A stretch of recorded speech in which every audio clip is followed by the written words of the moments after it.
Είμαι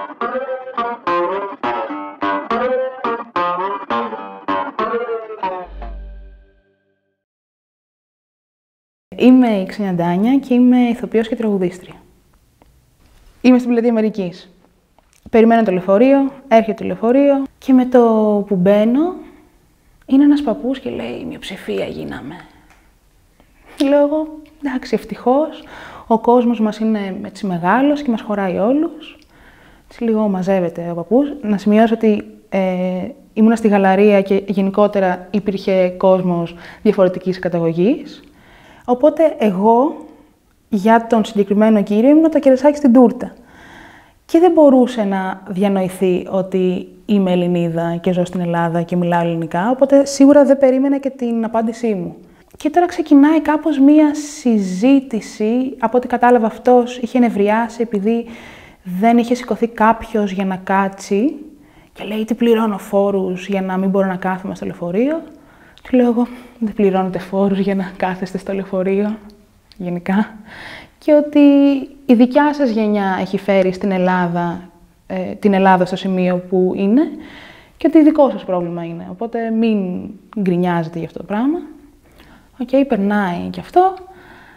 Και κάτι λέει, εντάξει, και οι Έλληνες ήταν μετανάστες, αλλά τουλάχιστον φεύγανε με αξιοπρέπεια. Και του λέω, πώς τολμάτε να συγκρίνετε την Ελλάδα, που είναι μια χώρα της Ευρωπαϊκής Ένωσης, με άλλες χώρες και άλλους ανθρώπους που που είναι σε εμπόλεμη κατάσταση ή είναι πραγματικά οικονομικά χάλια και προσπαθούν να βρουν ένα καλύτερο αύριο. Πρέπει να αναγνωρίζετε το προνόμιο που έχετε. Με τα πολλά το σκέφτηκε, δεν ξέρω τι του συνέβη και μου λέει «Έχεις δίκιο, κορίτσι μου», κάπου στο τέλος. Και έτσι χάρηκα. Την υπόλοιπη μέρα νιώθα superwoman. Ένιωθα ότι έβαλα ένα λιθαράκι ώστε να γίνει λίγο καλύτερο το κλίμα. Δηλαδή, άμα καταφέρεις να πείσεις έναν 70χρονο ότι δεν είναι τα πράγματα ακριβώς έτσι όπως νομίζεις, νομίζω ότι είναι σημαντικό και ότι λίγο πολύ όλοι οφείλουμε σε τέτοιες καταστάσεις να παίρνουμε θέση, γιατί one by one γίνεται αυτό. Δεν θα γίνει κάτι μαζικό, ο καθένας για τον εαυτό του θα αλλάξει μια κατάσταση.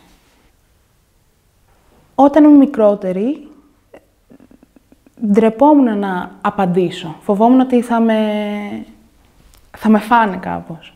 Οπότε δεν μίλαγα. Μεγαλώνοντας πήρα λίγο τα πάνω μου, αλλά είχα αρκετά νεύρα. Οπότε άρχισα να βρίζω συνήθως.